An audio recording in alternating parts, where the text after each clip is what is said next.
وقودها الناس والحجارة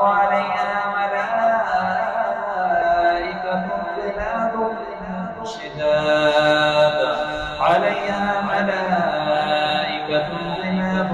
شداد لا يعصون الله ما أمرهم ويفعلون ما يؤمرون يا أيها الذين كفروا لا تعتذروا اليوم إنما تجزون ما كنتم تعملون يا أيها الذين آمنوا توبوا إلى الله توبة نصوحا